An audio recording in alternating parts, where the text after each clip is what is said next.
Okay, good morning, everyone. Welcome back from the long weekend. Hope everybody had a relaxing, enjoyable weekend. Today is Monday, June 22nd, 2026. We are officially in summertime, as yesterday was the summer solstice. Longest day of the year in the Northern Hemisphere, that is. All right, NFA Compliance Rule 2-29C subparagraph 1. You all familiar with the risks associated with trading? Trade with money you can afford to lose. Past performance is not necessarily indicative of future results. All right, the long holiday weekend.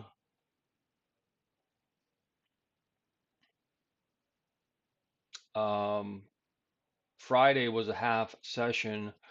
And again, in terms of the 3-day cycle, as long as the futures is open, all right, the day is counted. All right, so even though it was a half day, it was cycle day 2. All right. Um, Sometimes it throws the cycle off in terms of the rhythm. Sometimes it doesn't. Even if it does a little bit, um, there are many people out there that are those that utilize the 3-day cycle away from PTG. When that happens, they tend to, what they do is they readjust the cycle. They curve fit the cycle. And, you know, is that the correct way or not? It's their way. They need to have a certain, cycle day, or if this does not conform to a particular cycle day, then this one does. Okay, we're going to change the designation from cycle day 2 to cycle day 1 to cycle day 3, and they go back and forth. So ultimately, what's the real cycle day? Okay, for our purposes, what we do is following the cycle. We're very, very strict and pure to George Douglas Taylor's outline for the 3-day cycle. So even though the cycle again is counted, because of the shortened session, sometimes the rhythms kind of get thrown off a little bit because there is not full participation and ranges are very tight, etc. But even if when it is thrown off a little bit, the market tends to recorrect itself anyways. All right, so again, we don't change anything. All right, so today is a cycle day 3, and as you can tell here, we've been, since that dislocation last week, we got the sell down, and then we got what we call an automatic response. All right, automatic response back. And again, that put in, cycle day 1 low down here, and then we just kind of it's been kind of just sideways. Again, this was the Fed, right? The Fed move. And so we've just kind of been sideways. So what's happening here, I think, anyways, is that the market, just like anything, it needs to absorb, the most recent input data, meaning this time the Fed, right? So what's the Fed's implications? What the statement was all about? Yes, they did not raise. Um, if you take a look at the CME Fed funds tool and you go on the CME website, you can see what the projections are, traders' projections of what the likelihood of rate hikes or rate cuts are going forward. And so I wrote a little bit about that in the daily trade strategy. You can read it fully there, but there's obviously a little bit of, consternation, uh, trying to unravel what the new Fed chair has outlined, what the implication. All right, so we got somewhat of a hawkish Fed, uh, you know, potential repricing there, all right, could unfold. Uh, one thing about the S&P, and which was kind of very interesting, is, and a lot of people look at this in terms of the weighted S&P 500, which is all the high cap, right? And then the equal weight, which gives essentially equal weighting across the 500 stocks, right? And uh, so some people kind of use that as, you know, uh, what is the true underlying strength, or where is the strength coming from? Another way to view it. And of course, given that the technology group sector is,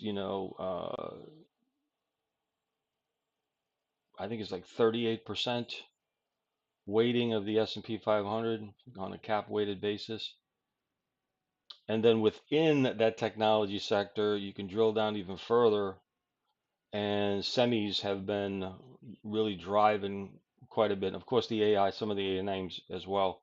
All right. So what's happened is the leadership, or the overall index, right, is narrowed. The participation is narrowed.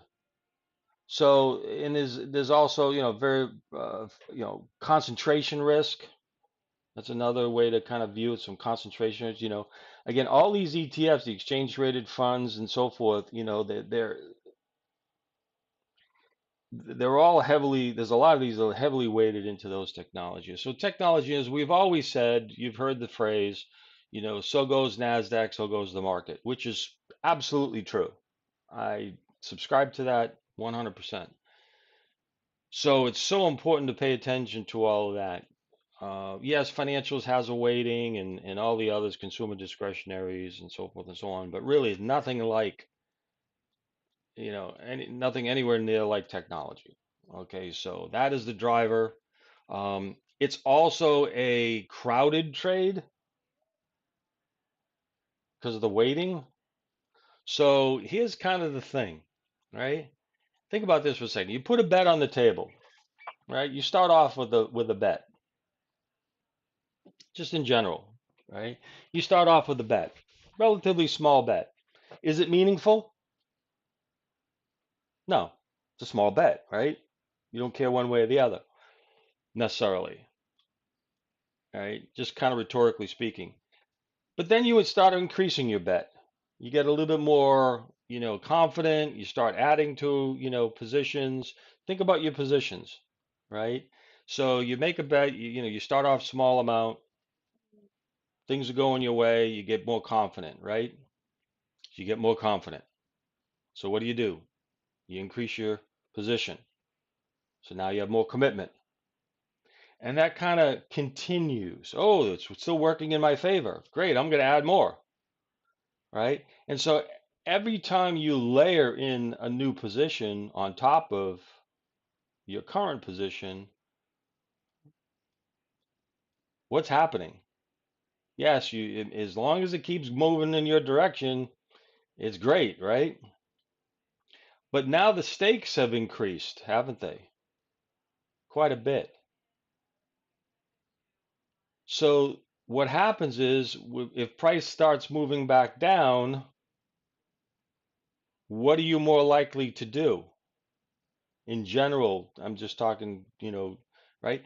Well, those that have heavy commitments, what do? Got to play defense, got to buy more at the lower levels, right? And then it pushes back up, and then pushes back down, and pushes back up. And each time the commitments are getting heavier and heavier. At some point, that trade is actually is very crowded, and that's kind of what I'm talking about here in terms of the technology trade, right?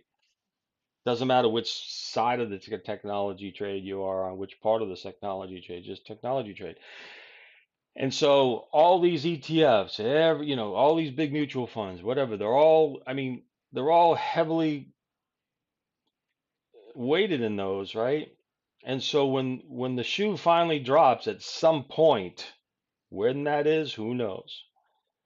Okay, who's going to buy that when somebody really decides to pull the plug? They're going to force it's going to be forced liquidation across the board, right? Until such a point they say, okay, this is enough, and we're going to start buying them again. So when and if that, I mean, we know it will happen at some point. It's just inevitable. But when is always kind of the key, right? So, you can see a lot of people out there, you can see some of the posts, the consternation that's going on, the worry that's beginning to happen, but there's also the other side of it is, the market kind of uh, was it the wall of worry, right? And the market just keeps stable and moving higher because, but they're walking that wall of worry type of thing. So again, for our purposes, all what we want to do and the way what I wrote about this weekend or for today was just to be aware of the backdrop. We don't know when any of this stuff is going to happen. We certainly, in our minds say, yeah, it's inevitable, it's going to happen, but we don't know when. And here's the thing for what we do, okay? We don't need to know, all right? We don't need to, unless you have a, large portfolio or something that you're, managing or hedging and whatnot, it doesn't matter to us. It really doesn't. I don't think so anyways, right? It's good for conversation, but in the scheme of things, what is it, for our purposes, what we do, what all it matters is to do what, right? Is to stay in alignment, right, with whatever the current move is. And then when that happens, it's not a matter of if, but when that ultimately happens, what are we going to do? Oh, guess what? We'll just adjust to it. We'll just adjust, and if the market wants to go down and liquidate, well, we'll just be tagging along, right? The same direction. So it doesn't really matter. So, when we're thinking about our daily work and daily trading and so forth, because we are extremely short term,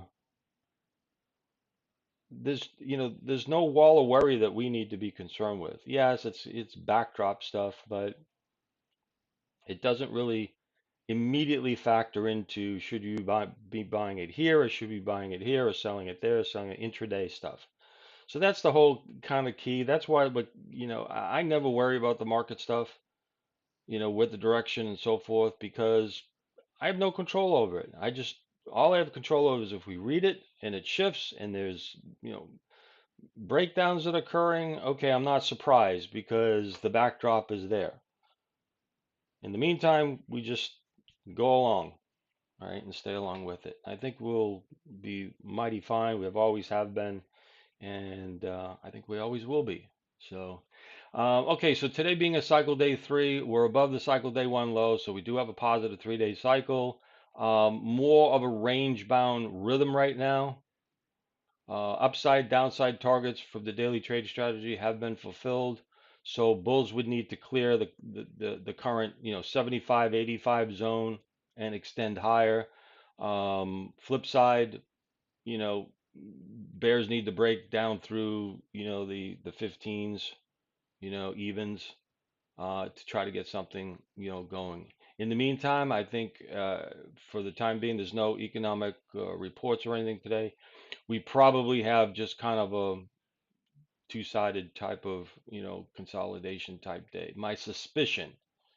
All right. But again, as always, just stay in alignment. And when it shifts, we go along with the shift. It's easy peasy, right? All right. That's the skinny on the mini. All right. Good morning, Mark. Hope your weekend was good overseas.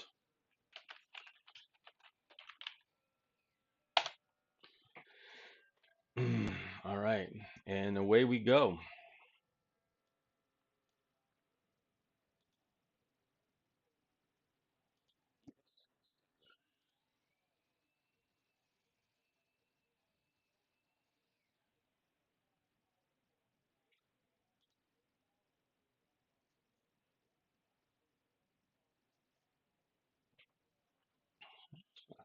Yeah, Jackie Gleason. And away we go.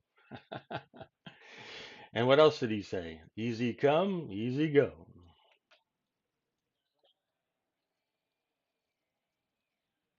And then what was the last one? Oh, yeah. To the moon, Alice.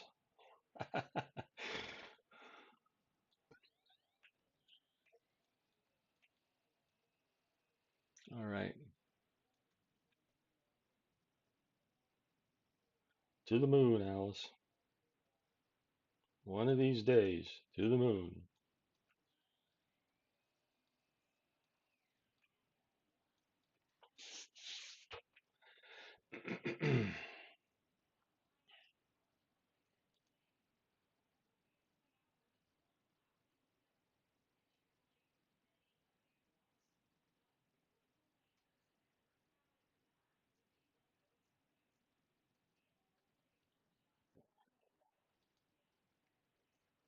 All right. So again, alignment overnight, pushing higher, obviously. We hit our 85 target on the ES from the daily trade strategy. So that was the uh, I'm using three initial upside targets before I had two. I just added another one at some point. All right, so kind of a broader range of targets. All right, so it's so hard to nail it right to the tick, but some people out there do. You know, they're the captains of industry. To the moon was a friendly advice from for marital abuse. Yeah.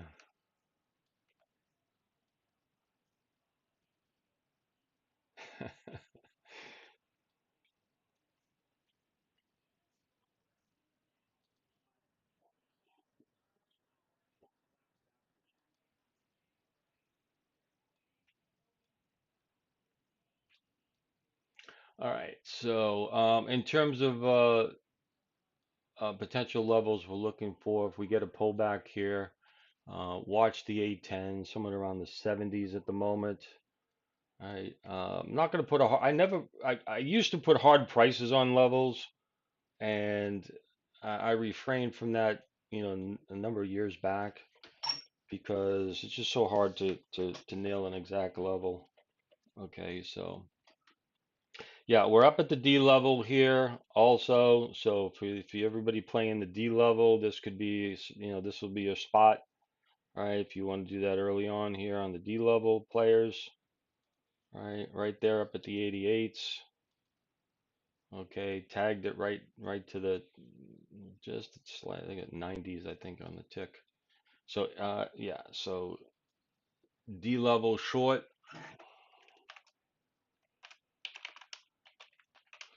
right? That is in play. We'll post that up. Thank you, John.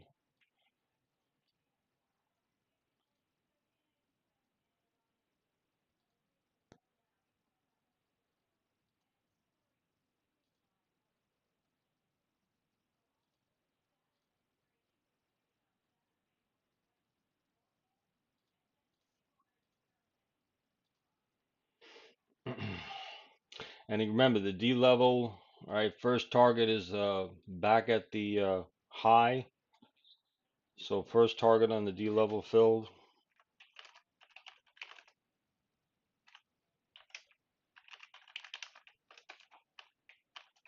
in this case.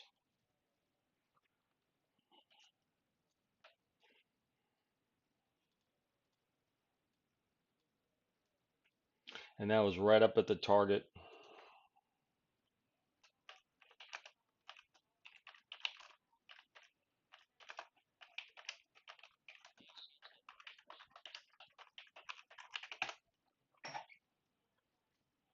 All right, so that's all worked out well to begin with.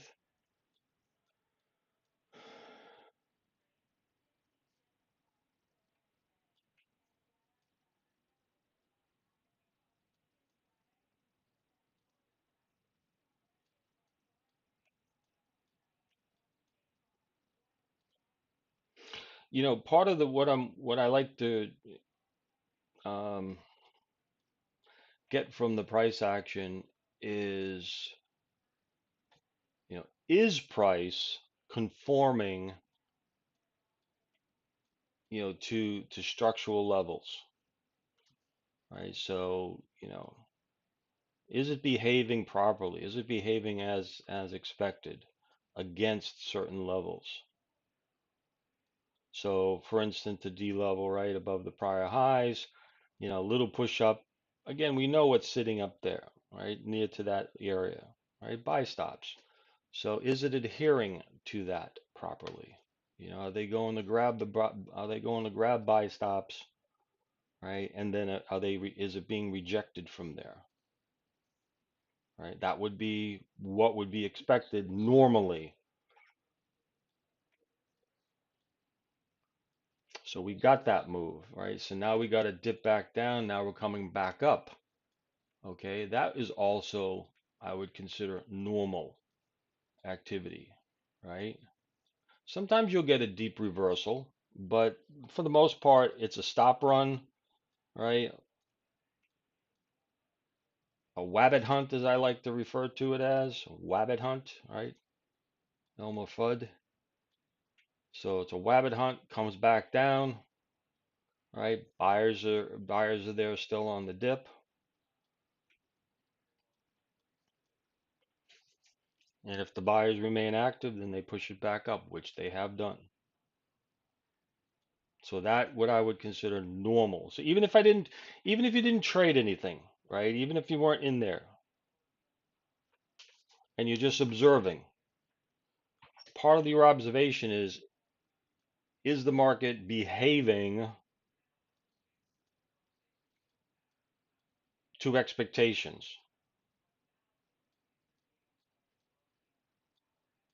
on the pullback, even, right? So on the pullback to the fair value zone, right? We got a discount. Is that normal? Is it behaving properly? Is that what we would be expecting? Okay. And of course, the answers to that, appear now to be, of course, yes. But again, you want to be looking at that and saying, okay, so pull back to the prior high, holding within fair value, is that a buying opportunity? So again, those decisions have to be kind of thought about in advance, because when the market moves, you have to be ready. And if you're not ready, okay, then okay, then you got to work on being ready the next time. So that's why it's when we're following price itself, the thinking about where price is or what we would be anticipating about what price would be doing should have already been thought about in advance. But if you're just trying to make the decision upon like each tick or each bob and weave price movement without having any, you know, I'm anticipating this area on a pullback. And if so, I'm looking for this. And if I see that in real time, then boom, I'm in.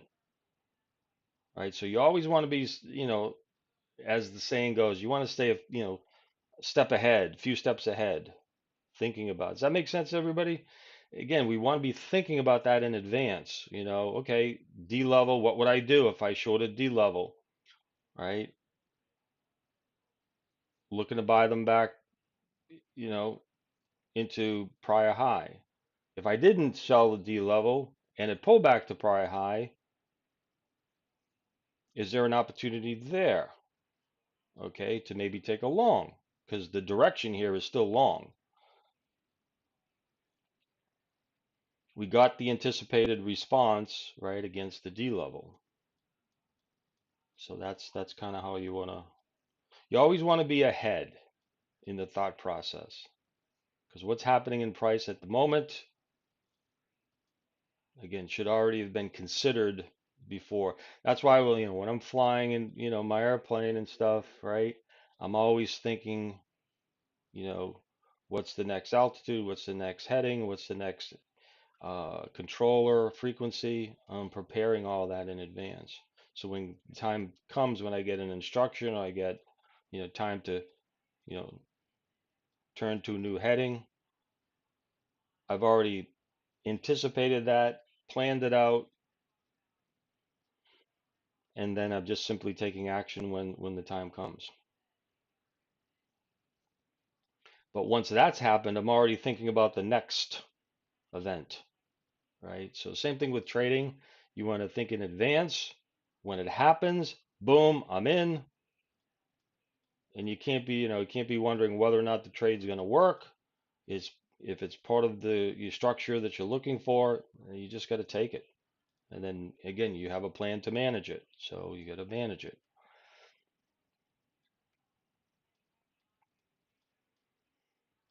And that's in real time.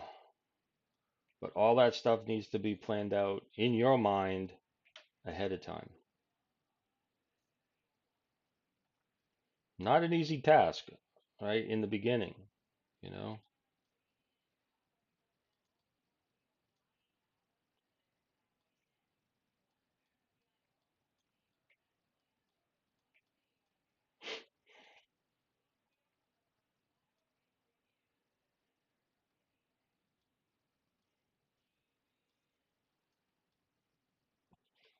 Yeah, know what your responsibilities are, right?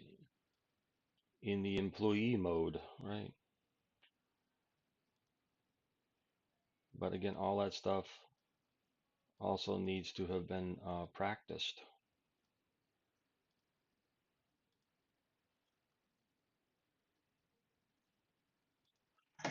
planned out and practiced. Know what you're going to do.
All right, A10 in here on the long. Let's see if we get some love.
All right, we got our first scale off the long.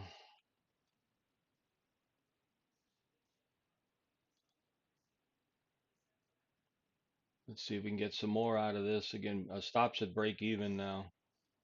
That blue line there, that's a break even stop.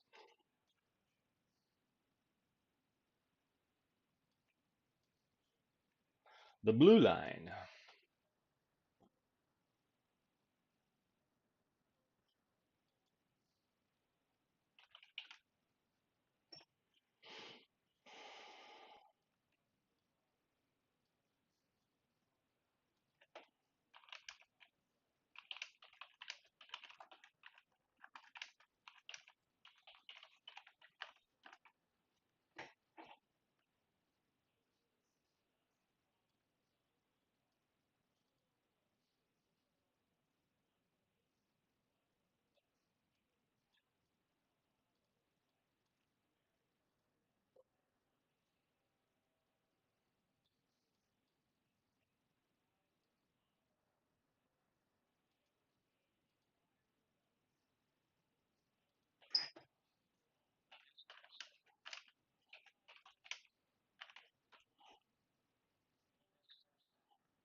All right. All right, scaling out. Second, we'll move our stop to break even, or entry actually.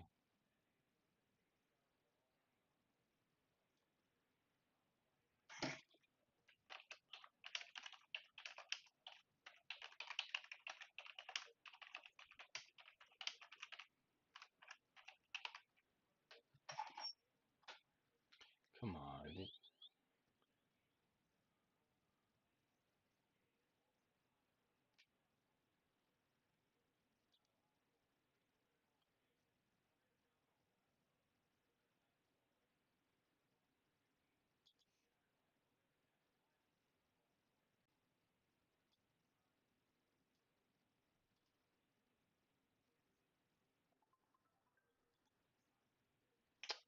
Oh, damn.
All right, stop trail is in place there.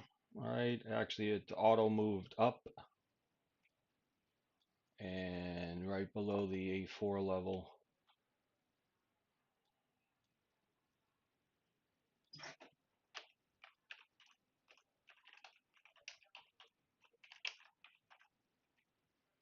All right, so we're in good shape. All right, good way to start the new week.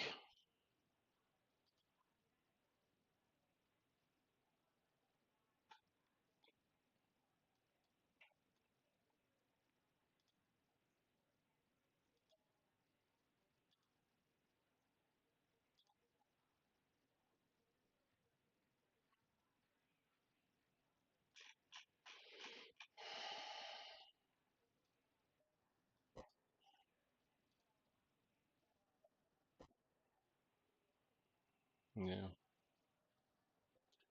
Yep. Yeah. I mean, I'm just monitoring it right now, but yeah.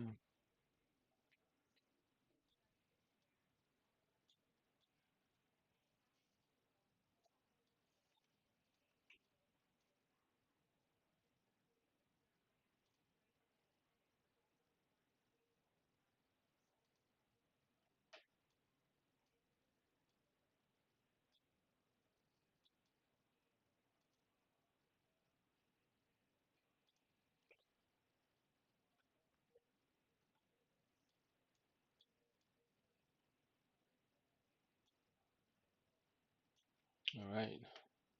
Good, good, good.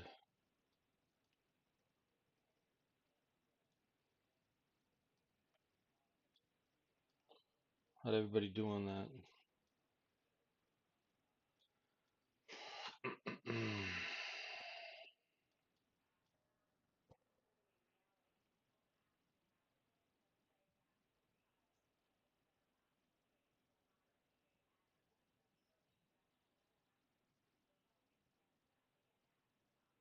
Oh, nice. That's right. The June golf tourneys.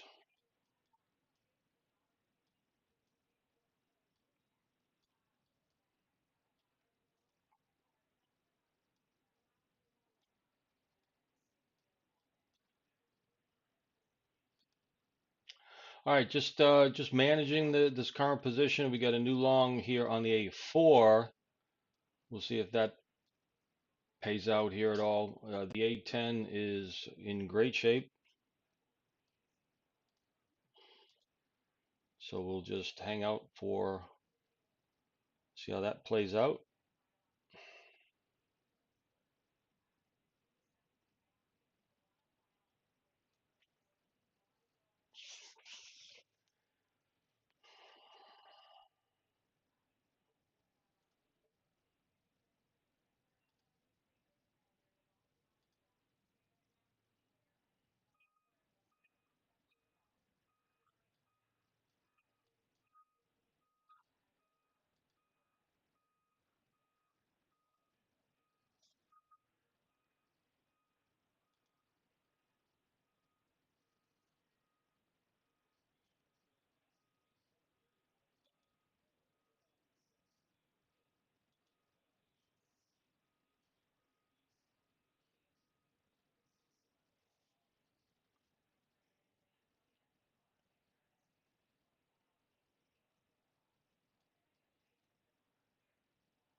All right. We scaled out on the A10, so that's gone. Nice trade there.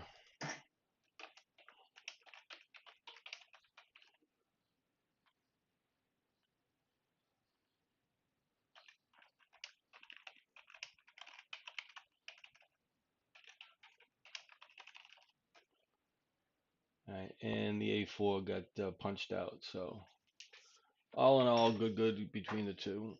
One winner, one loser, or stop out.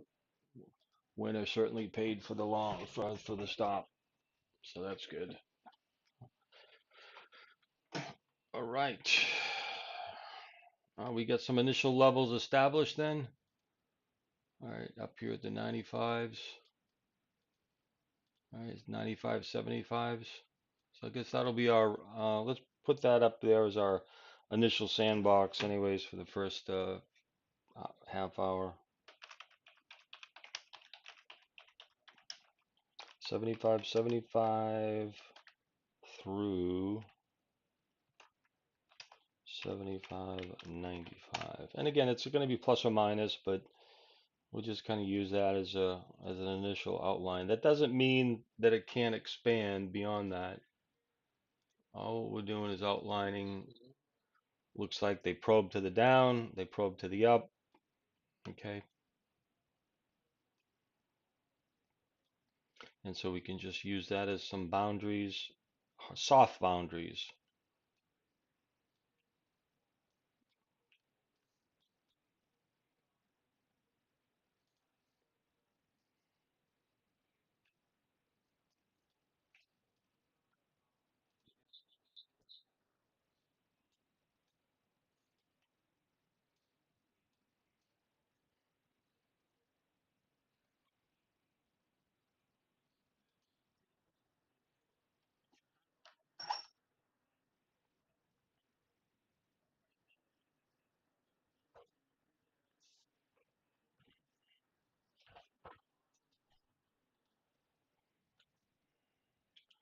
Bada bing, bada boom.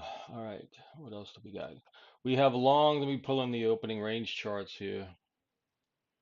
All right, for you guys playing the opening range. We're long on both ES and Q on the openings on that strategy. This crude oil did get stopped out there. That didn't go anywhere. Actually, would have been nice if we stopped and reversed on that. I don't know if it's set to stop and reverse. Um, but that would have been a nice stop and reverse if you played that. Long of ES, long of NQ on the openings strategies there. All right, so that's on another screen.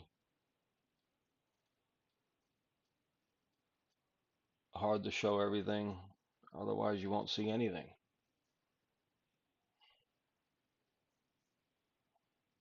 All right, we're up at, so in terms of the cycle, 3-day cycle on the left here, all right, I'm just going to zoom in a little bit. Again, 95s is what we referred to as a penetration level, all right, a P level, a penetration, cycle day 3 penetration. So that's a target. So what that's essentially an extension from the prior high, a measured extension. So that target is fulfilled there. And of course, it just happens to correspond to the money box, MB1, right? Money box level 1. So it just happens to correspond to that. All right, it doesn't always, but MB1 here. And up here is MB2. All right, so it doesn't always correspond to it, but this way, this time it does.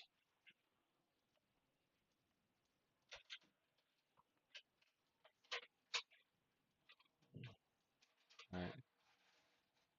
All right, so right now, not much of any rejections. Okay, we just got that initial response off the D level, and that's about it. So uh, higher prices are being accepted.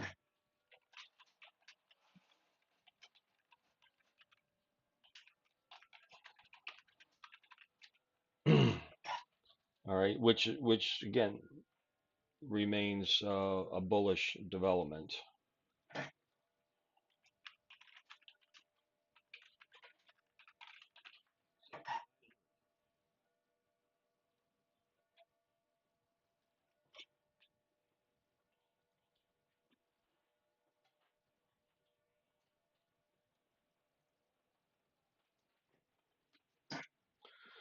All right, so that's the current read.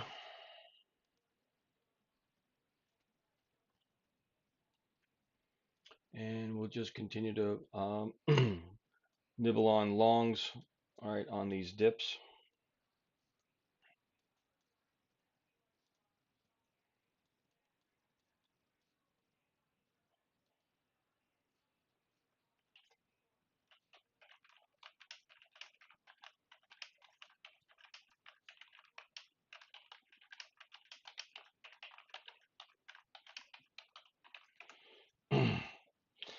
Is everybody finding it a little bit easier to kind of follow the, to be able to read the price action, in terms of direction and intensity and so forth, right? Everybody understand the concept of acceptance versus rejection?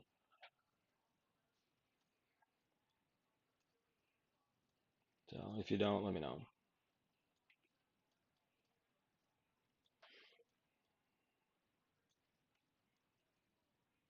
Right.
Okay. So in terms of the concept of acceptance and rejection, okay, um, we can use the D level here as an example. All right. So let's actually put the D level up here let me just put the D level up here. Okay. All right. So if everybody sees the D level, the yellow line there, right? So you don't want to confuse you don't want to confuse the concept of acceptance or rejection. Let me just put it this way. You don't want to confuse rejection for response. Okay. So really important to distinguish the two. So we may be expecting a response from a level. Okay. That doesn't necessarily mean it's rejected. All right. And what I mean by that is, so take for instance, let me just stop moving the chart here. This drives me nuts when it does this. All right. So over here, we got this move up, right? So here's your D level. And what are we expecting here, right? I'm expecting a response. And this is the term I use quite often. I'm expecting a response, right? And in this case, I'm expecting, right, a sell response. Okay. I'm expecting a sell response. Okay. And so with that, right, I can anticipate. Oh, let me just, I guess I erased something here. I'm expecting let's just call it a RES, right? Response. So I'm expecting some sort of, response, not necessarily rejection, but a response. So they kind of push it back like it did. All right. So between the two, we always are anticipating a response from areas, from levels. All right. the idea of rejection, for instance, would be not only do we get a response, but it pushes down, all right, and then when it tries to return back up, it fails again. Okay, so that becomes a rejection, right? So we not only do we get a response, but the counter move back up to try to retest that initial response, right, doesn't carry, doesn't move any higher, again, or it doesn't stay in that area. It just gets totally rejected, right? So we don't actually see rejection until somewhat after the fact, right? But that gives us a lot of market generated information about a particular area. They don't like that area. They don't want to trade that area. There's a little volume in that area. Does that make sense so far? Okay. So again, number one, we are anticipating responses, but whether the response is a ultimately rejected area, that level, zone, is ultimately rejected or accepted, we need that not only it's going to take a little bit of time, it's going to take some volume and time. Okay, so rejection. All right, so let's talk about rejection. So rejection is relatively, right, small volume. All right, relatively small volume in an area. In other words, it pushes up and rejects it, tries again, rejects it again, and there's a there's always some volume, but very, very little volume. Acceptance, on the other hand, all right, now it's just totally the opposite, right? It's where both buyers and sellers agree, whether it's a higher price point or a lower price point, they're both agreeing, right, in not only price but quantity and size, okay, or volume, right? So not only the price, so we got the response here, we got to pull back. We got a discount, and then we got to move back up, and then we got to move back down, and then move back up. So what we can say in this area right here, at this time, let's just block it off. At this time right in here, okay, I look this as acceptance. So not only do we have higher prices that pushed up into this area, yes, we got an initial response, which was tradable, the D level response, right? But also on that pullback, what else did we get, right? Okay, we got a discount, but we had buyers step right back in. And then another pullback here, right back in, right? So this is not a rejection. This is an acceptance, right? And so, when we go over here and take a look at the volume in those areas, you'll see, as a matter of fact, I think I can put volume on here. Let me just take a look at something. I can isolate the volume, draw a volume profile. Yeah. So let me just draw this like in here. All right. There you go. All right. So notice, okay, in this area here, I drew the volume the volume here, right? So all this activity in this area, all right, it's not being rejected, it's being accepted. Okay, so again, the acceptance is price moves into an area, it stays there. Both sides, buyers and sellers, are willing to trade at those levels, okay, and volume picks up in those levels. So who drove it up? The buyers. All right, yes, sellers responded, but the buyers drove it higher, right? And there's volume that's occurring. So the buyers, so I always say the onus, O-N, I think it's, is it O-N-U-S or O-N-E-U-S? The onus is on the buyers in this case, right? Because they drove it higher. They're trying to find where sellers are. So the onus is on them to keep the auction going. The sellers do respond, but the sellers are not rejecting price. They're accepting price. Yes, they're selling into the buyers, but they're essentially, say, okay, fine, I'll make some sales, but the price isn't being rejected, it's being accepted. So it's staying there. So that's kind of the idea of rejection, and again, different than a response. Okay, you want to make that totally clear, right? Price holds, it builds trading range, auctions at all right, those type of characteristics. Okay, so again, for an acceptance, buyers and sellers agree, right, that the price is fairly valued at whatever the new price area.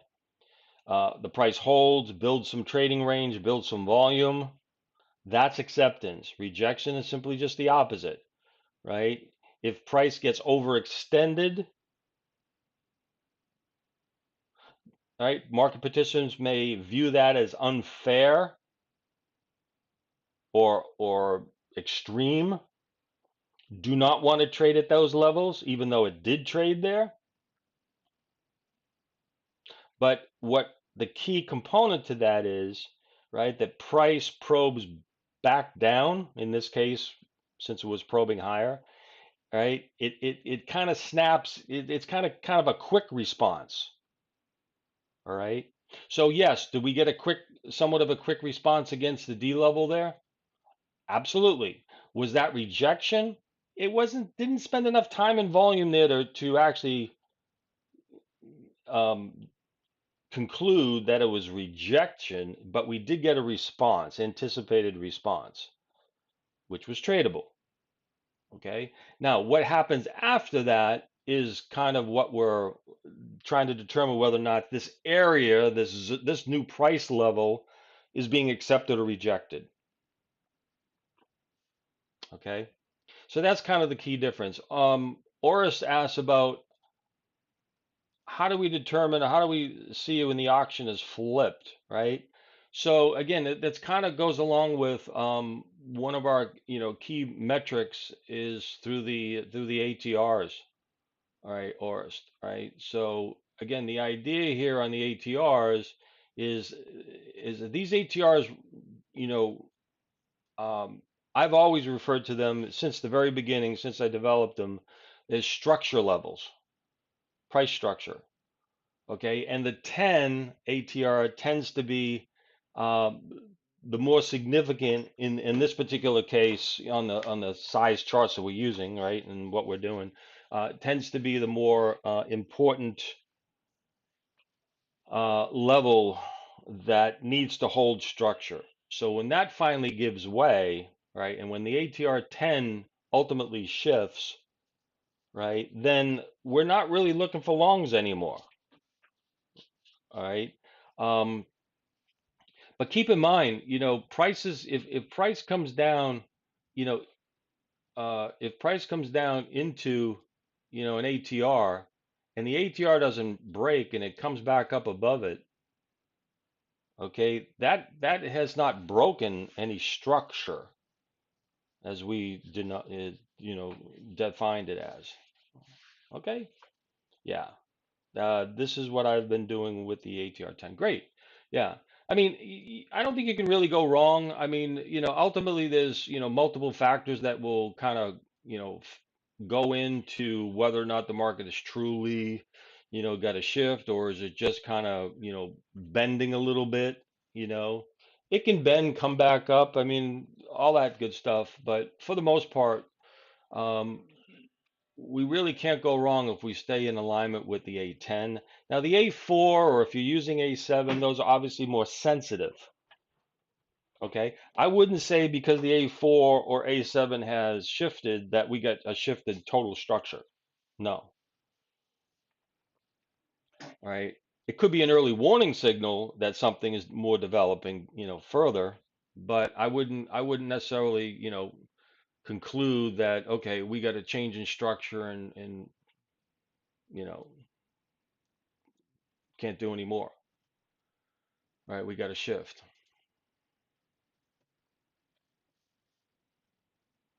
Right, so good. Hope that helps kind of with that. And also if it finally does shift, or again, it's going to take some. It's going to take some. Usually takes some time. And I say usually, I mean anything can happen at any point in time, but usually takes some time. You know, and even if we reach an area such as where we have right now, all right. this is why you want to continue to outline. Again, the market's going to ebb and flow, right? It's going to ebb and flow back and forth, right? So that's what we want actually. We don't want a straight line. We want the ebbs and flows, right? And so, pay attention to the pivots. All right, I've said this for many times over and over. Pay attention to those pivots because if price gets down to a pivot, I'm anticipating, that first pivot's going to hold. If that does not hold, this becomes the next one becomes then becomes the key one, right? Each of them are key, right? Now you can see this one here didn't hold. It's not really a significant pivot. It is a pivot, but it's not, again, they're not all equal, in terms of significance, right? And that's a judgment thing in most cases, right? But for the for the purpose of what we're doing is you want to pick a prominent pivot, okay, zone, right? And it's always a zone. Remember, it's never just one line, so always kind of a zone in there. And then just probe that area. Say, hey, it's coming down to that area. Okay, I'm gonna probe that. There's a pivot there. You may wanna, as I've outlined many times, you may want to put a rectangle, create a rectangle. It's like define how, that width of the zone. And again, if it doesn't hold, doesn't mean it has to hold. All right. You need to determine this in real time. All right. So if it's going to hold, then we want to see it hold. And if it doesn't hold, say, okay, that's not. All right. Now for you, also you had MB1 for you guys trading the money box. All right. You had MB1 as a short play. All right. So if that's part of your trade plan, right, may not be in everybody's case, but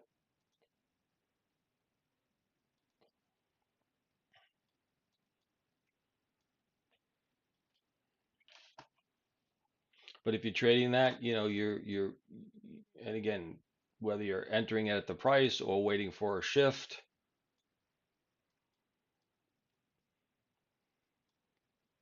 And why I like to put these zones, these boxes, these rectangles, is because I generally am not looking at the whole chart. I'm usually looking at, a segment of the chart like this. So if I put that zone, what I've done is I've thought about it in advance, right? Where that pivot is, where that pivot zone is located. I've created a rectangle box to uh, identify that zone, right? So now when I can just see a small segment of chart, I know what that zone represents. Why? Because I created it. And so if you do that for yourself in advance going forward, okay, there's a pivot zone there. I don't have to keep looking at the pivot. I just gotta go, okay, that's the pivot zone. So I want to see this hold. And if this doesn't hold, then something else may be at work. Maybe we could get a deeper retracement, down to the next level, which probably be around VWAP area. You just take it one step at a time. That's the idea about being in the moment, being in the now, you know, planning ahead, what some key levels, zones, and then be in the moment, be there and say, okay, if this holds, what would I want to see to trade it? If it doesn't hold, what would be the next potential area? Remember, thinking ahead a little bit, right? Just like I was talking about when I fly.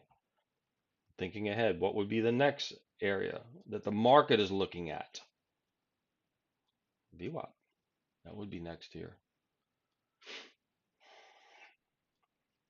Does this area have to hold? Must it hold?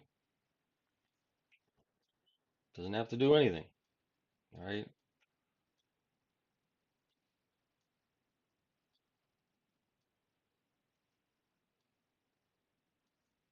Well, apparently not. Right. There you go. Now we're starting to see an A10 shift here.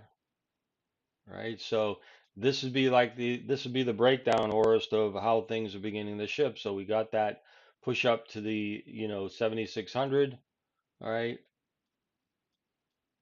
Okay. Does the market doesn't want to go too much further than that? So now we're not as aggressive. I wouldn't be as aggressive on the buy side.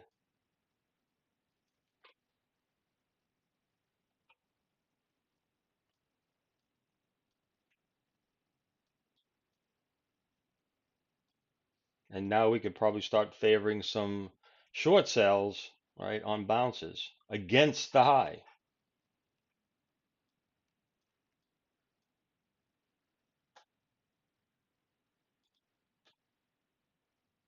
right? And it's just a back and forth at this point. But we're still seeing, well, maybe that pivot zone does hold. We'll see. Maybe. Right? I mean, again, the idea that it doesn't have to hold necessarily to the tick, but it can kind of go down, kind of be in and back up, and then, maybe it builds like this. Maybe that area does hold ultimately. So don't ever rule it out. Just be flexible to say, okay, to continue to monitor it. Like, okay, so it went down a little bit, you know, beyond that. Okay.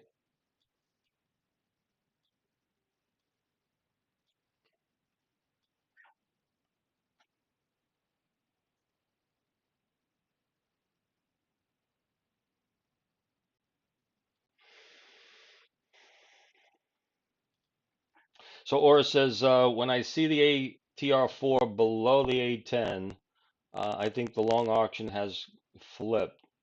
Yes, that's a way to view it as well. Things have flipped. Absolutely. That works.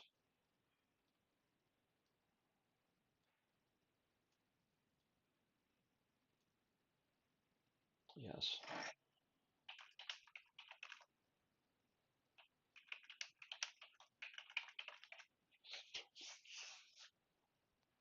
Yep. No, you're using the tools correctly. Okay, you're using the tools correctly for sure.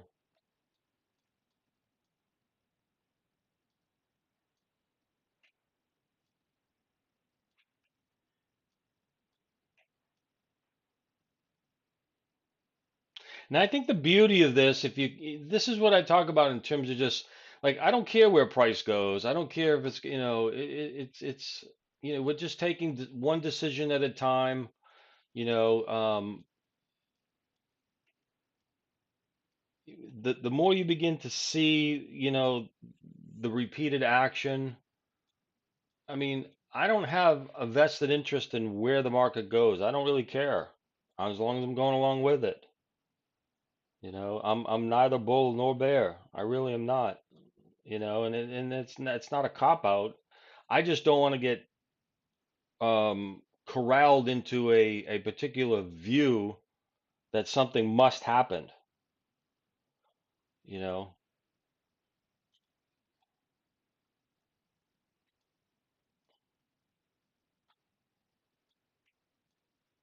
All right, so that zone didn't hold. We can leave it there if you want, or get rid of it. It's still it could be still a reference for you. There's your VWAP. What did I just say a few minutes ago? I said what would be the next logical place for price to kind of head towards? VWAP. Why? Because it's a market level. Everybody has VWAP on their screens. Will it hold? I have no idea. It's just a reference point, right? Would I expect for VWAP to hold to some degree? Sure.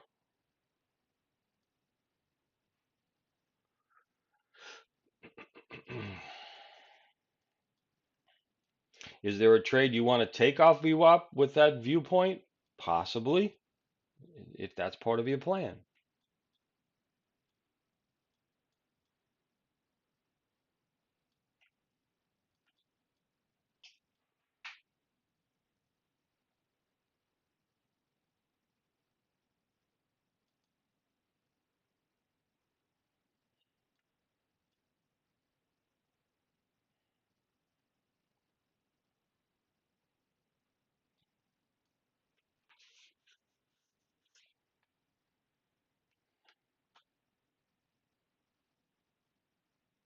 All right.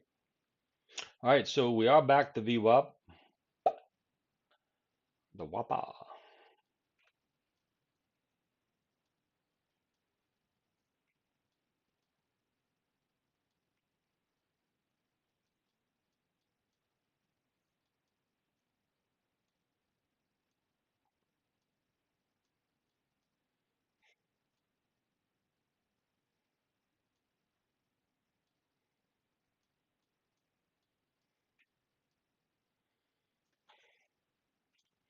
All right. So you can be looking at where the A10 is located, or any of the other pivots, by the way, right? So you can also look at, the various kind of small pivot points along the way, right? If the market kind of moves up, you kind of look to see if we get a premium here, right? You may want to reference if you're referencing, bid-ask volume ratio, you can reference that. I mean, so many things you can reference, right, to help you make a decision. But at this stage, right, you want to stay focused to the short side at this stage, right? Because we do have a shift. So that's it. Long sides are over.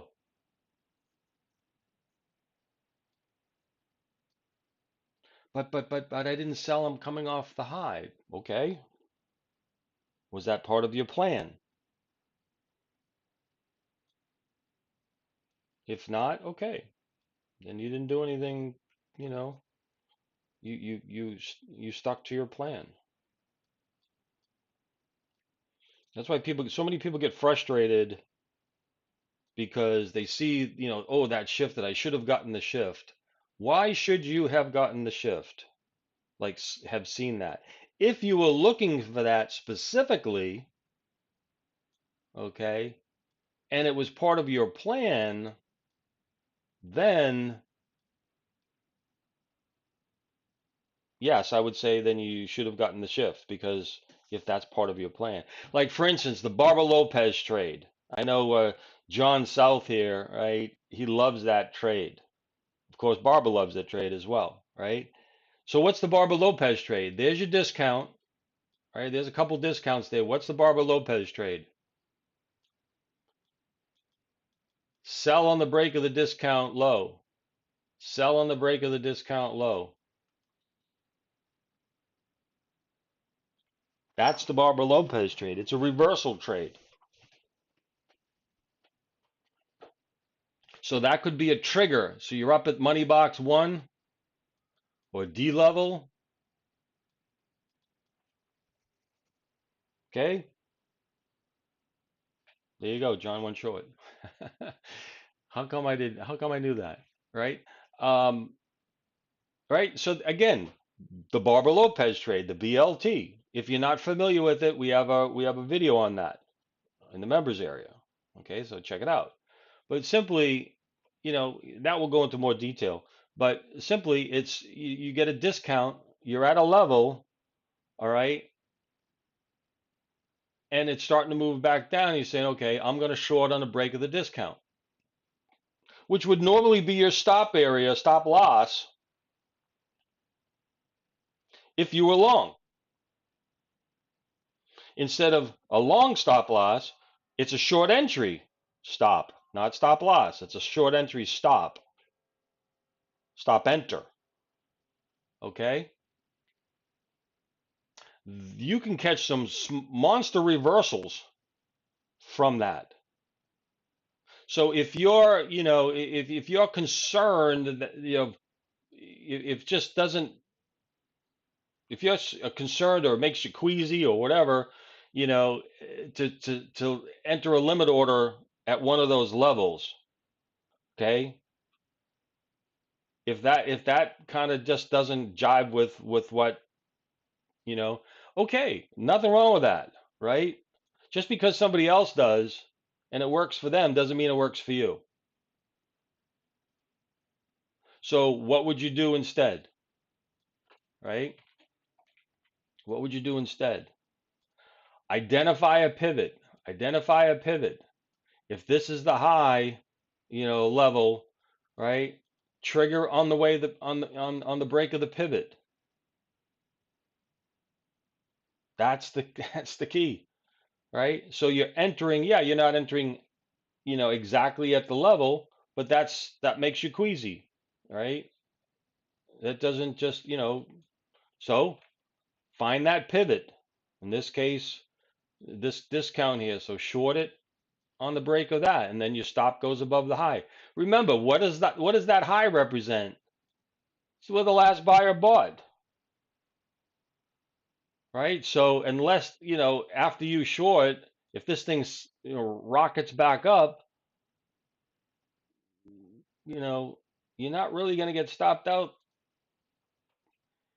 You'll have at least opportunity to,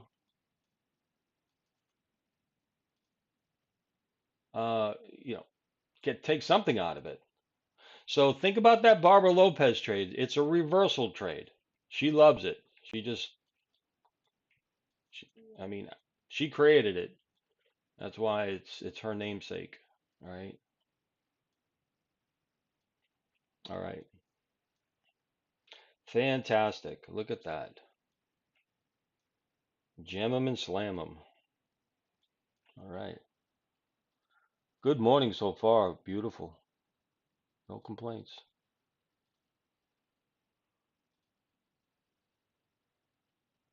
No complaints.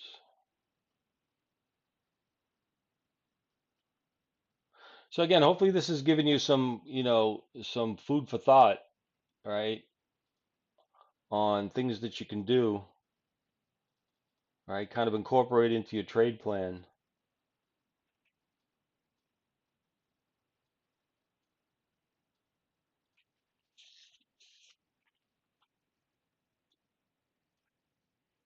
Look at that. There's a nosedive for you. Now that's a reversal. Now that's a rejection. Right? Now that's a rejection. I don't know if there was news associated with that or not. I'm not honestly, I'm not paying attention to Twitter or X. Um, did everybody see my X post over the weekend? I'm refraining from posting to social media, at least for the summertime. I'm not really paying attention to it. Just a bunch of yahoos on there. Not you guys, not anybody who's watching us, but it just takes a lot of effort to keep posting on that and so forth, and I get distracted. Um, I'm trying to reduce all my distractions and staying super focused, and that's what you guys are all about. Stay super focused for here.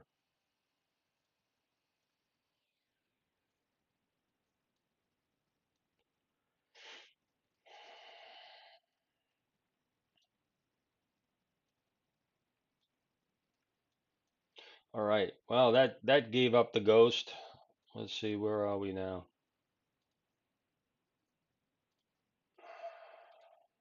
All right, 50s. Gotta love those D-level money boxes, guys. I just can't, you know,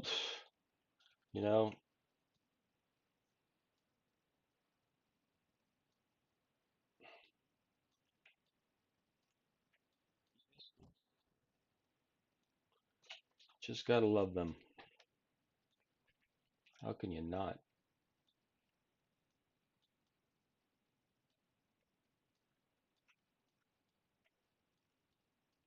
Again, if you're worried about entering, because, they're moving up into the level, right? And people get worried about that. I'm shorting it to strength. I have a limit order. I'm shorting it to the buyers that are pushing it higher, or vice versa.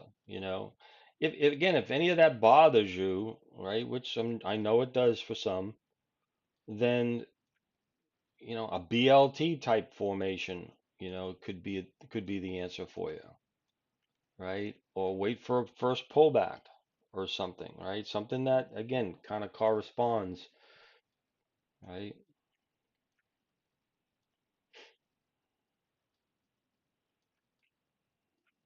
Doesn't mean you're a wimp. You know?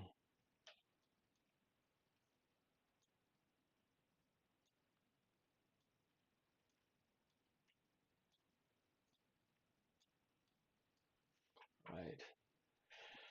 Bada bing, bada boom.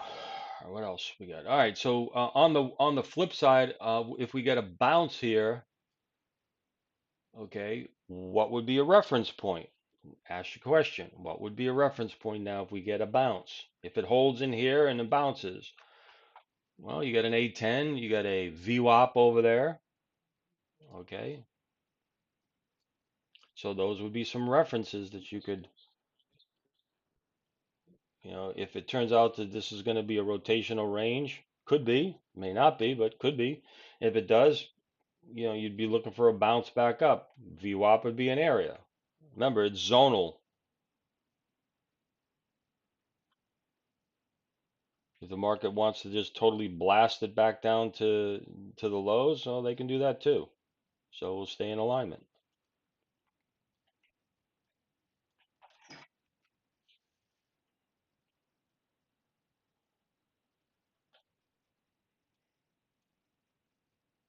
But I missed the trade. No, you didn't. What trade did you miss?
All right. So,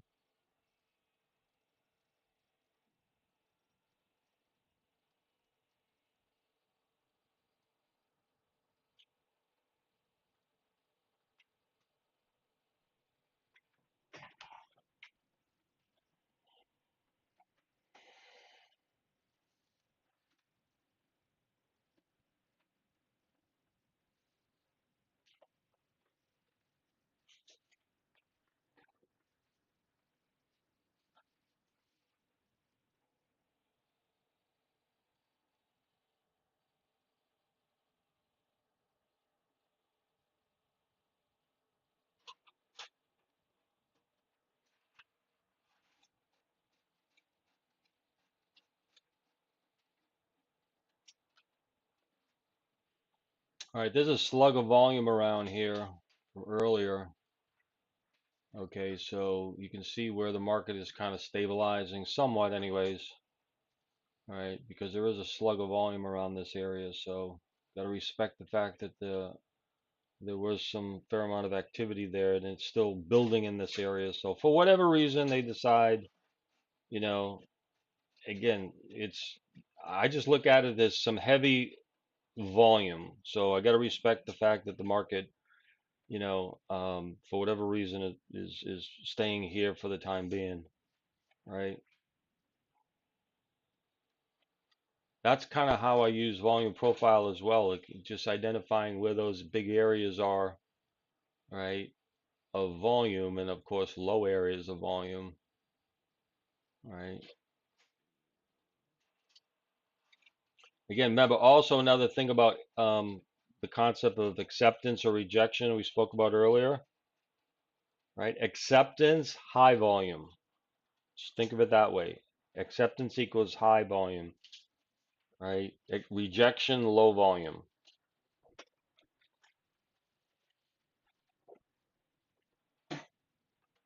Doesn't spend a lot of time or volume there, right? So these little areas here that I'm pointing out, right? Those are low volume areas, LVNs, low volume nodes, right? So this would be an area of rejection, right? Rejection. In other words, it just price traversed right through them, right? Didn't spend any, relatively speaking, didn't spend any time there. Okay, so what happens is, right, if if price was to come back, bounce back up into those areas, the expectation would be a response from that area back down in this case, right? So from below a push back up, I would expect, you know, a response back down. So you can kind of use that as well as where, where would you be looking for an area to maybe short on a bounce? Well, if price pushes up there and we ended up getting a premium in that low volume node area, okay, yeah. Again, if you accept the fact or accept the idea that low volume nodes are areas of rejection,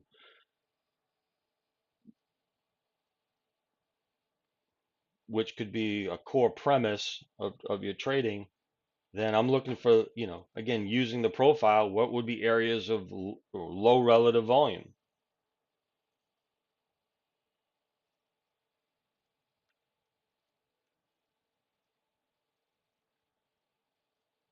So you can use that as part of the decision process even.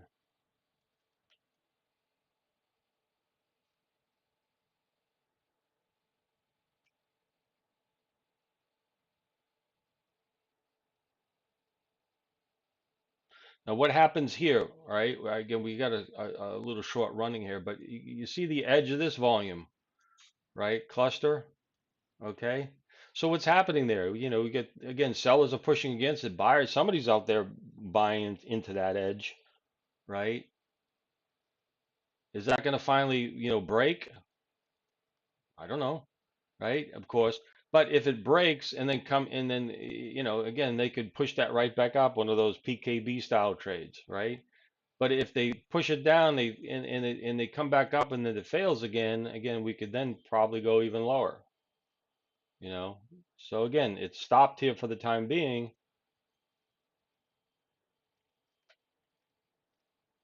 and the pressure still obviously is remaining to the downside, right? So we got to respect that. So we're still looking for shorts on bounces, or if you're short, just managing a short from a premium up here,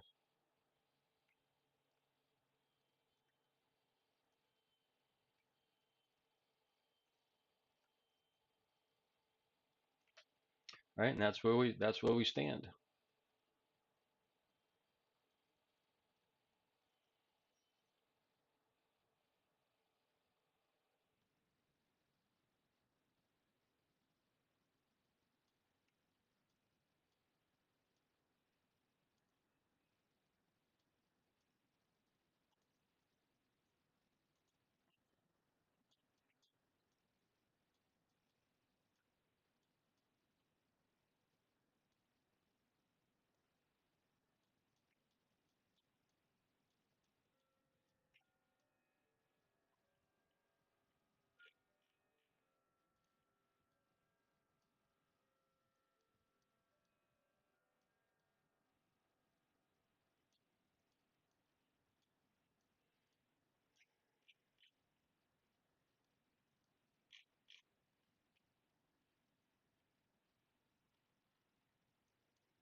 All right, there's our premium filled on the short.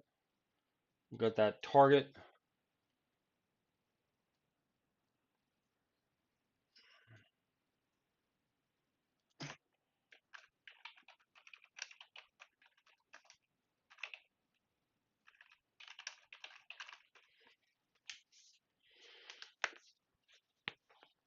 All right.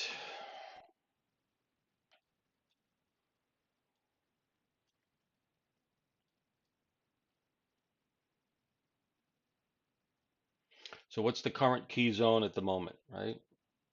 should be pretty apparent, right? This volume area. Okay, that's all that matters at this point. Directional move is down, but this is the key area at the moment.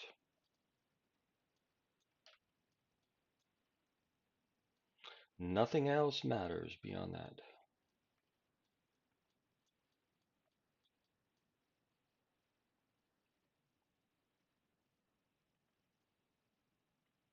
Nothing else matters.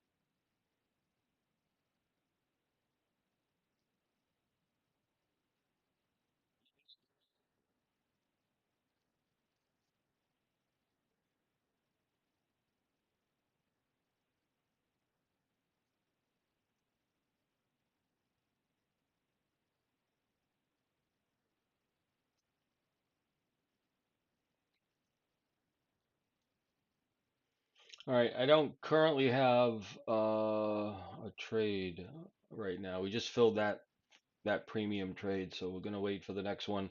That will be up towards the perhaps the A10 if we can get a move up there.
All right, so volume is still kind of building in this area at the moment. So still a fairly important area that the market is working through.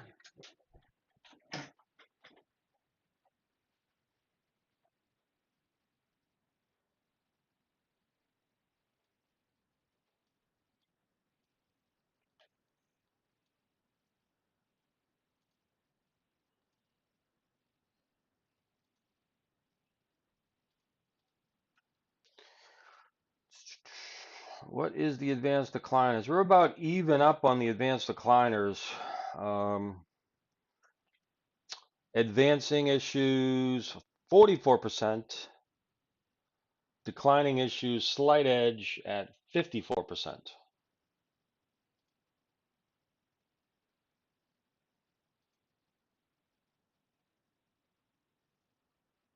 All right, after the first, I guess almost 90 minutes,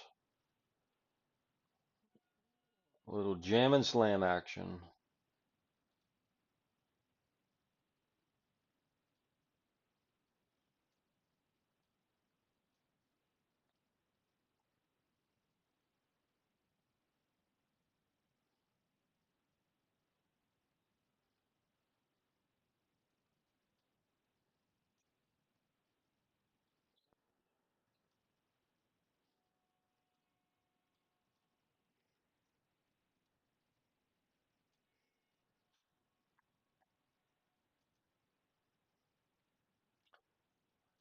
Yeah.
All right, just keeps dripping, dripping lower. Okay.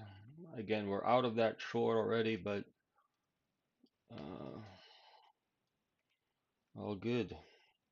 We're short of ES on the opening range, by the way. Let me just go back over here for the opening range. All right, we did stop and reverse. I have the ES opening range set up for a stop and reverse, and that's working on the reverse now. So we had gotten stopped out on the initial long, and then when we got stopped out, we got the reverse on the ES. That's again the opening range strategy, and we did get hit target one already, and we're working on target two right now. So that's on the ES opening range. NQ, I only have it set up one way.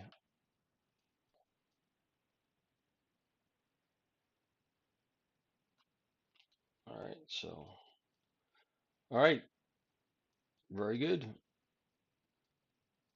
Second target just got hit on the ES. All right, second target just got hit. Here it is. Bingo.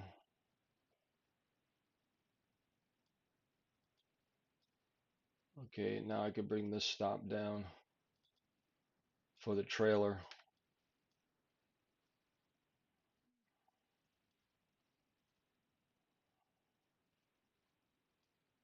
All right.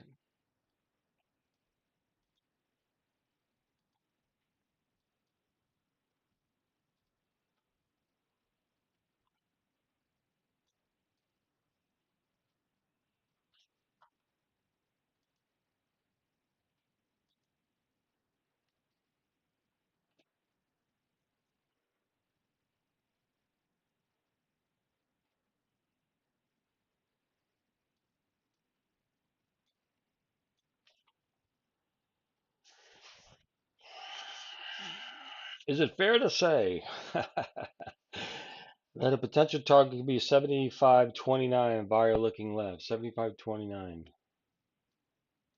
it fair to say? Let me go to the bigger chart here.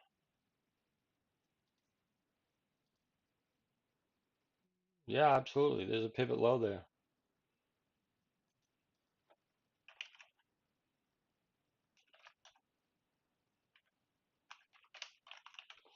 There's a pivot low there. Yep. You dragging that short from 91 down to 29s?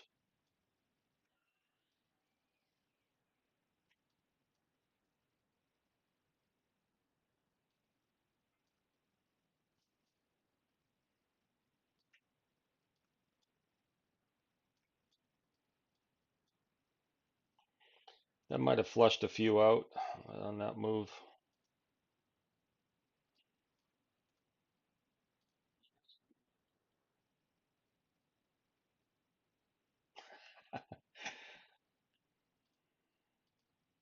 I give everybody much credit as they deserve. You all deserve the credit.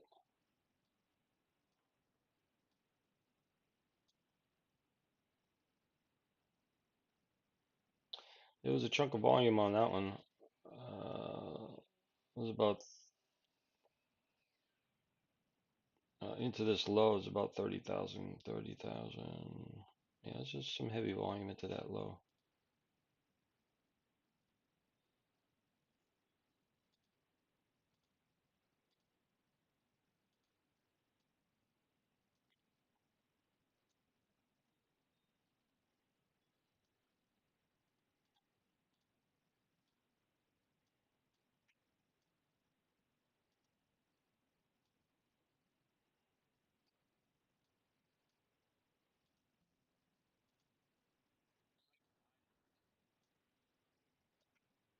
All right, we'll see how much of a bounce we can get on this. Again, remember any bounces here. My suspicion it should stall. Again in this high volume node area somewhere. So you got a couple of pivot areas here. You know, all right. So that's probably corresponding right around that 50s as well. So where the A10 is sitting. So probably a good potential area for that A10 to elicit a response.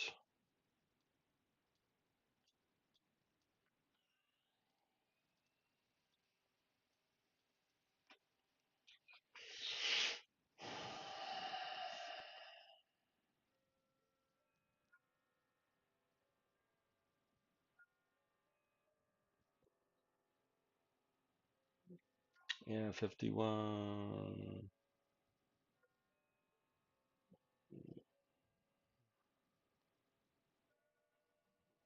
I got 50.75.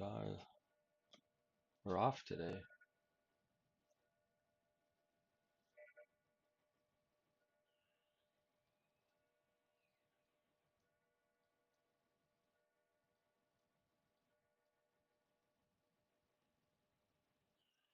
All right, we'll leave the stream running a little bit longer on the recording. Let's see if we can get this.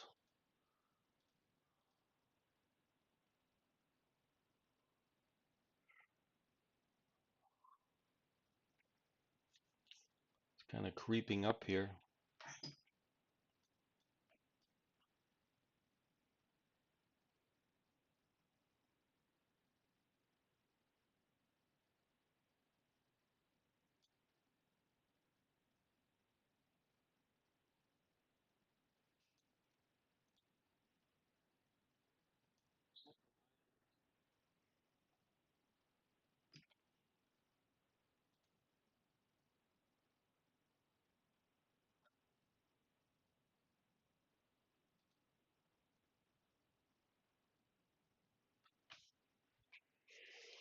BLT, you're making me hungry.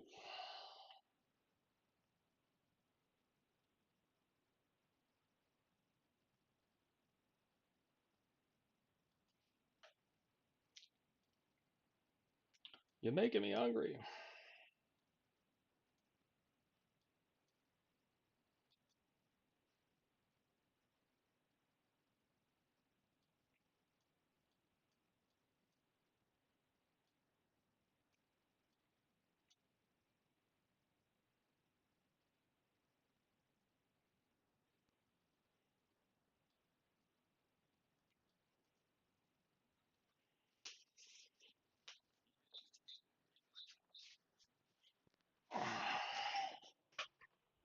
Yeah, see, they flushed some people out on that move down.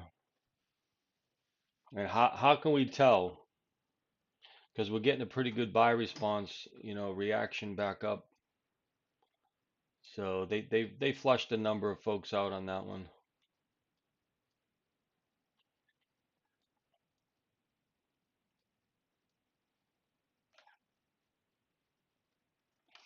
Now they're just gonna have to, re-energize back up here if they're still on the sell. Again, this would be another kind of footprint of flushing out sellers, right? When they get this move, when you get this V move like this, right? This just tells us that it's just, all these sellers that were, pressing this that lower, they're gone. Majority of them are gone, right? And then anybody that's, you know, uh, remaining short that didn't cover on that move down, they got to chase back up.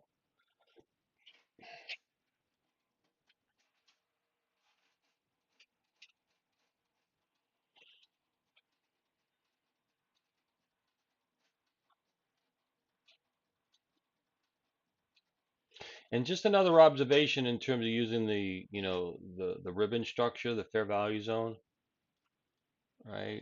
Again, many of you, do know that I refer to this as, you can see the equidistant lines that are within that zone, right? And I leave them there for a purpose. Some of you can remove them, but to me, this is like a flow of a river, right?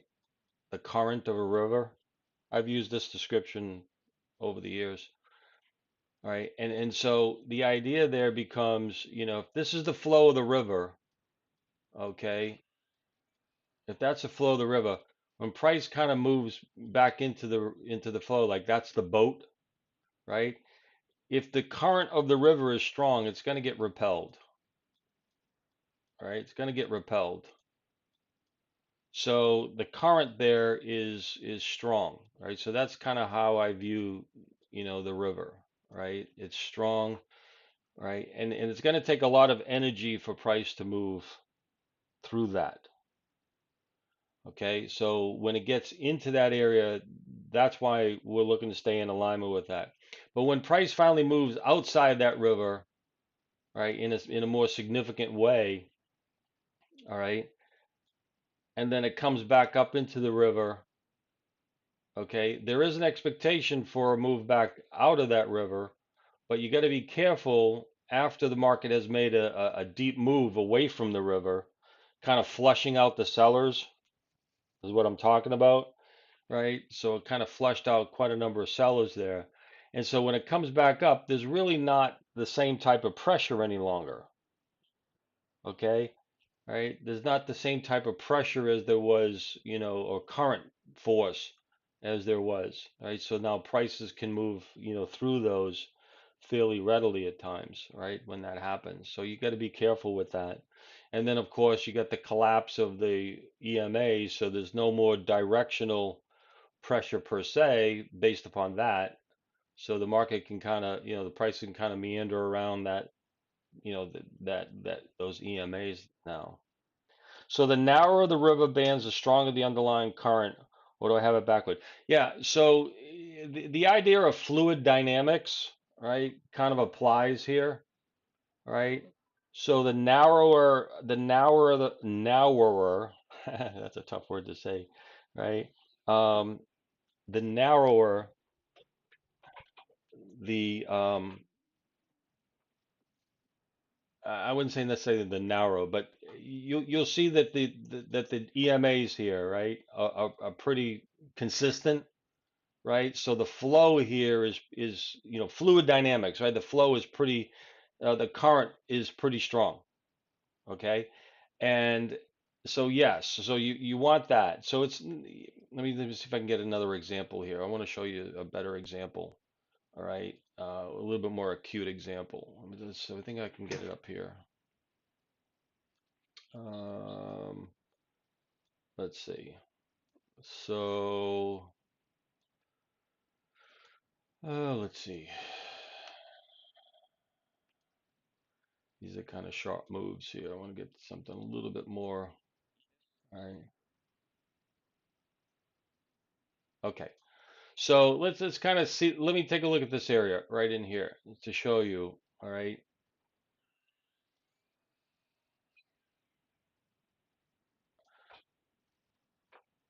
Okay. So let me just kind of visualize this. Right? We got a shift in the dynamics here, right? So okay, so like we're going up here, the current is pretty strong, right? So tight, uh, and I don't want to use the word t narrow, but tighter EMAs, right? So that current of the river, like the fluid dynamics, the pressure there, right? Think about water or even air, right? Because that's how airplanes fly and so forth, Bernoulli's principle. But the fluid dynamics, the pressure is pushing, okay? And then and then you can see it pushes, again, this pushing again, right? But what happens is the river, right, when it gets extended, all right, the EMAs, they spread out. Okay, so like John is using the term after the waterfall, right? So that's a waterfall. You can use that term. I like that term, right? So after the waterfall effect, right? But what you'll find is they'll expand, right? So the faster moving average will expand, and then what will happen is it compresses like this. Okay, do you see that, Oris? Right? So you can see it over here. It kind of compresses right in here. Okay, so this move up like this has expended a lot of energy. And so when price comes back down into the moving averages, right, that zone, right, because the market has already exhausted a lot of that energy on that push up, or vice versa on the push down, right, that those EMAs don't, that zone, right, does not carry the amount of energy as it did when they were progressively moving up like they were. Okay, and so one of our previous members, he's not here, Chris, right? He called this the bird's beak. All right, so he kind of drew like a little, and the expectation is that bird's beak's gonna peck you to death. I don't know exactly how he described it, but so that's kind of a bird's beak. So basically, the moving averages collapse on it, right?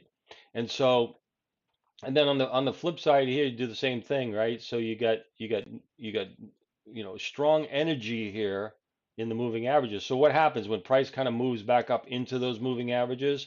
It gets rejected, right? That type of thing. Same thing moves into the moving averages, right? It's going to push it away. So it's going to push it away. And then at this point, right, again, this is why we call this a premium here, because price is above those moving averages. Notice how that compressed right in here real quickly. So what's happening at this point? This is a real good example. This is kind of what I was looking for, right? Is when you take a look at it from the perspective of fluid dynamics, right? You got direction here, which has a certain amount of force to it, right? And then you got a counterforce in price kind of squeeze those moving averages, right? Right there. But it didn't, it wasn't enough force in price to shift them. So when you're thinking about this as a river, viewing the river from above, okay, what happens to the flow here, right? It has to make that bend, doesn't it? So making that bend, what happens to the water of a river if it's making a bend? The volume of water doesn't decrease. It's the same volume, but now it has to get through a narrower passageway. What happens? Fluid dynamics calls for the water must accelerate. Yes, speed increases. Must accelerate. Okay. Yeah. Think about whitewater rafting and things like that after the, in the spring after, as the mountains, as the mountains are whatever, coming off, right? So the water has to increase. So when we get a situation like this where price comes above those moving averages and it kind of pinches, I think Ram uses the term pinching, right? Pinches like this, that water has to go, or that, it has to go fast, right? So conceptually, that's what's happening here, though in price, right? Is it squeezed it, and then look what happens to price, how quickly that moved down. It squeezed it to, as much as it possibly could. And those averages, they, the water, right, or the dynamic of price, has to, again, it has to go through that passageway, right? So it has to come down. So when you start seeing squeezes like this, right, or pinching, okay, pay attention because you got an A4 here. It is a premium, even though it doesn't say premium there, right? What's the definition of a premium? Price at or above the 34, excuse me, at or above the 89, premium sell, right? Price at or above the 89 with the 34 below the 89. So is that condition apply here, right? So there's your 80, come on, there's your 89, there's your 34, price is above it, right? And the 34 is below the 89. So it's pinching. So that's a premium. Not only that, you have an A4. Now again, A4 and a premium's not, they're different, but you happen to have an A4 there. So this is a great condition right in here to be taking a short. And because of that pinching, right, that squeezing, and that fluid, that water has to go, that river has to go faster. The expectation is that price is going to accelerate, in this case, lower. Okay.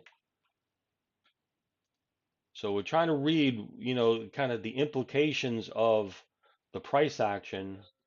And now what John B said there, when price moves that, well away from that river, so that waterfall effect, the energy is right being dissipated. And so what happens is as price starts coming back up, these moving averages now, yes, they're getting more compressed again. Okay. But the big difference here is that waterfall effect. So when we're starting to get these shifts that occur, okay, in the moving averages, remember, you know, I want to track the moving averages. Why? Because they smooth out the price action. The price action can be extremely volatile. I'm not watching these bar by bar on the tick charts. I'm just not, all right? Because you'll go batshit if you do, right? What you want to do is what's the averages of those?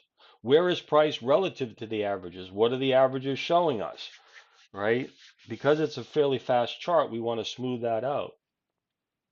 So once we get that kind of waterfall effect, right? Typically you'll get, and again, I call this an automatic response. That's a Wyckoff term, right? an AR, an automatic response or automatic reaction, right? So what happens is you get again you get flushed out, right? And then the price snaps back, okay?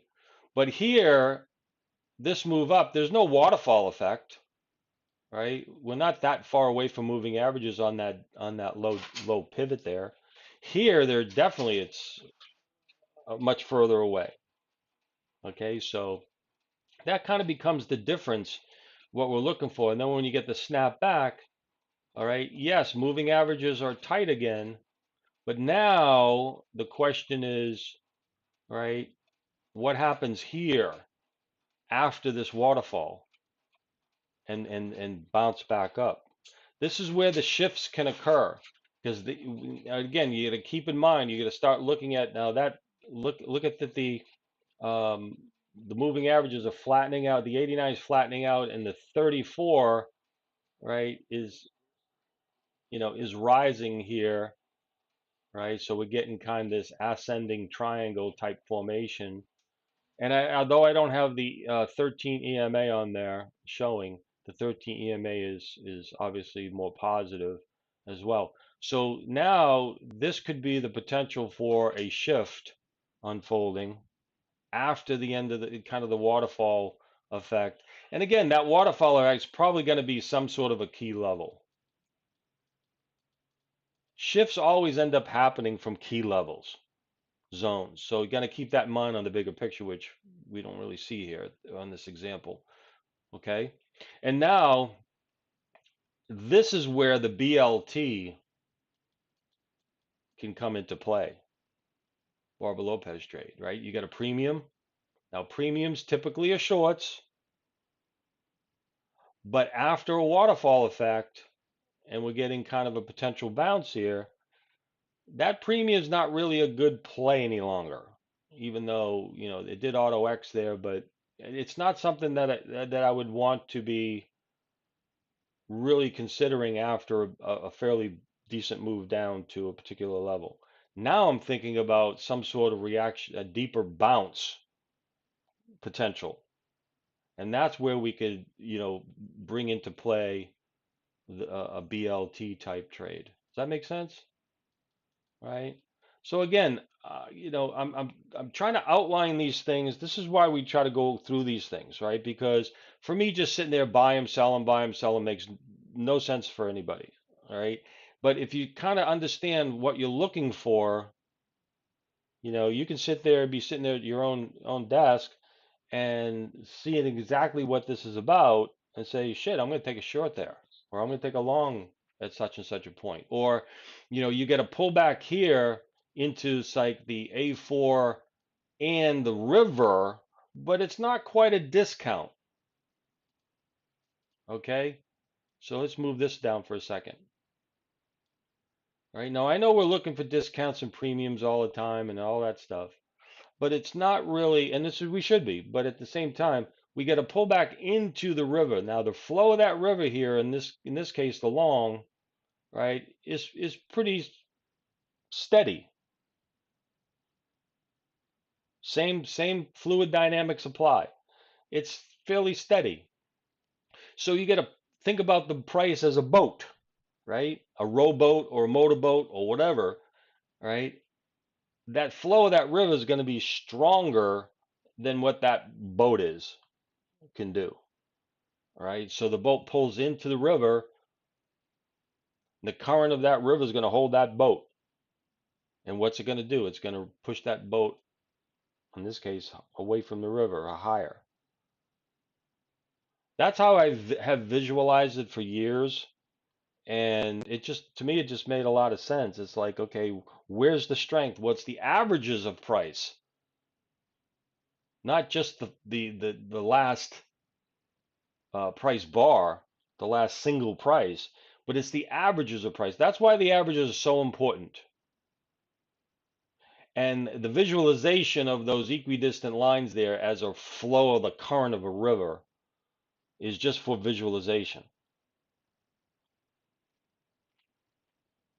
So if you kind of keep that in mind, it could, you know, even if this generates one positive trade for you, and it should be more, but if it just generates one positive trade and you get something out of it, it was all worthwhile. All right. But the concept here will, again, you know, this is the idea about staying just in alignment.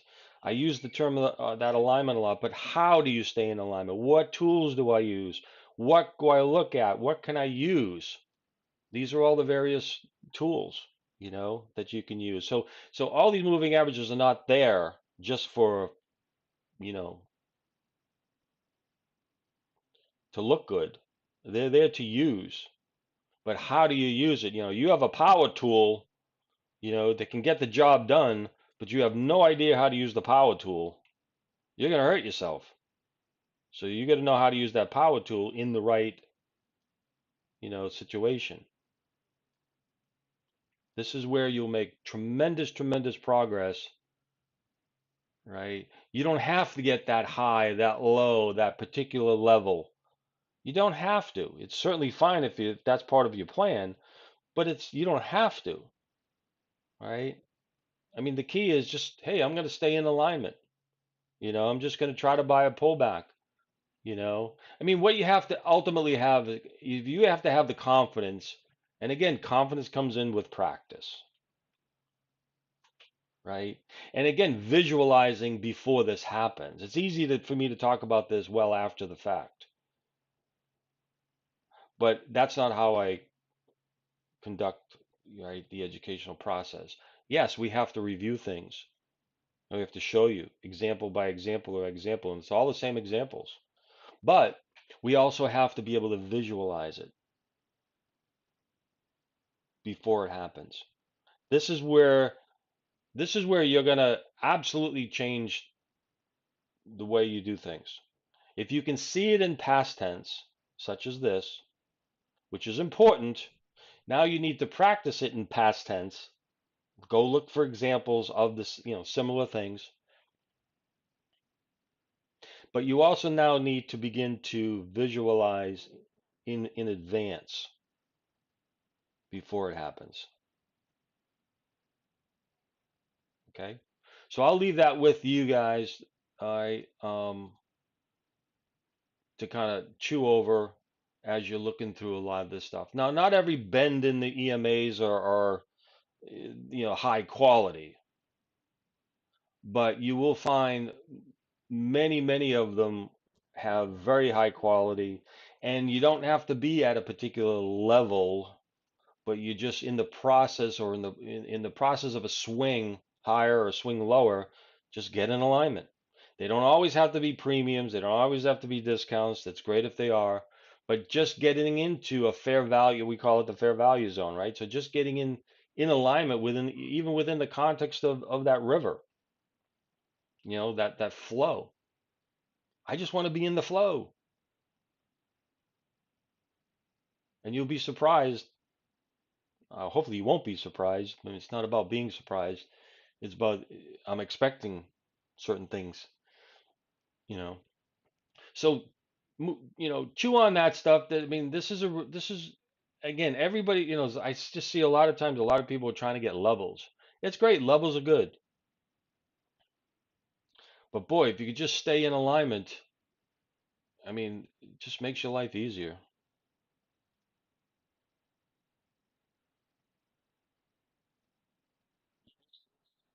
Oh, well, okay. So that's okay. So what you can do there just simply, Orist, right, is just hide it, right? Make it a neutral bar. If bar colors bother you, if they mess with your mind, take the color bar off, you know? Yeah, I will, Steve. All right. Just take the color bar off. Just neutral bars. Whatever helps you. Sometimes they say help. I'm just using that as displays, right, to show different configurations. But on your charts, if those are confusing you, take them off. The bars are fine. The second middle indicator, the histogram. You find this confusing? Okay, so one idea with everything, right? Again, what I'm doing here is I'm displaying various configurations so we can talk about. Okay. If whatever you're using on your side, if something, if the bid ask volume ratio is confusing to you or anything else, right? Remove it. So what you really want to end up with on your charts is you want to end up with anything that's on your chart, what you want to end up with that it's useful for you to helping you make a decision. That's what it comes down to. Yeah. Okay, I know what you're saying, right? So it's not necessarily confusing in and of itself. It's just not supporting the Green River in that case, right? So again, if you're going to focus on, say, the EMA structure, right, and the river flow, if other things are conflicting in your kind of analysis and your viewing of everything, all right, my suggestion is leave whatever helps you make the decision. If something is kind of conflicting because of like it just doesn't work that way, right? So take it off. At some point, you might be able to, hey, I can segregate them in my decision process, and it doesn't really matter, right? So at some point, but if it is, use what you need, right, and take off what is irrelevant to you to help you make a decision.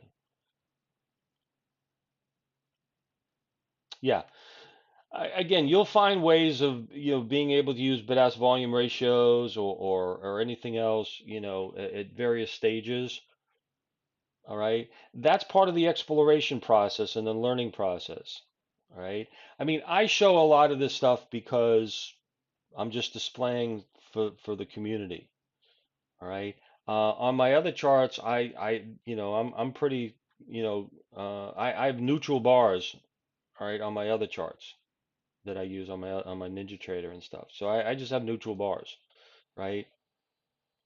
I mean, I know if there's a bull stacker, I know it's going to be a color bar. I know what's going to happen. So, I don't need to see it. It's an aid, right? All this stuff are just aids. And, but the thing about that, if it's something that is not aiding you in making a decisions, then you got to take it off. That's what it all comes down to. Just use what works for you. All right. That's my recommendation. Day one, you got to always use what is helpful to you and disregard that's what's not. All right. That's all. Yeah. No, all the stuff is very, very good. And again, it's learning how to use them, how to integrate it, into your plan, what is helpful, what's not.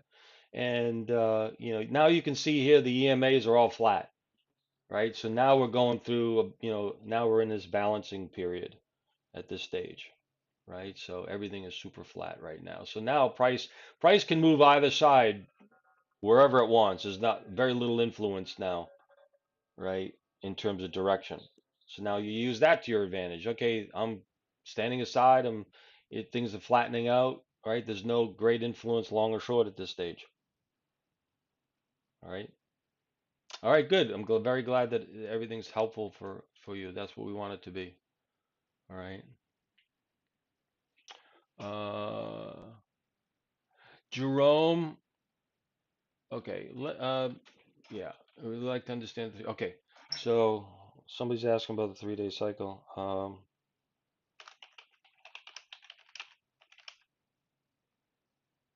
Well, actually, what I'll do, uh, Jerome, let me give you a link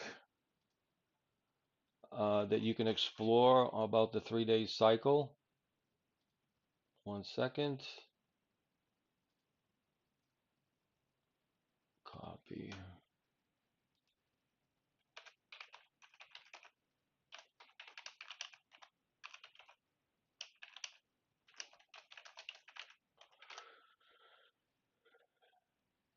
All right.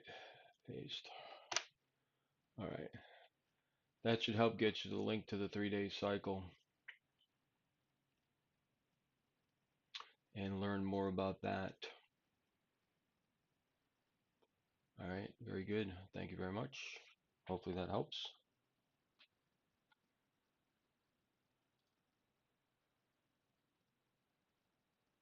All right, I am going to stop the recording stream here. 2 hours and 16 minutes. Uh, Hopefully it was helpful.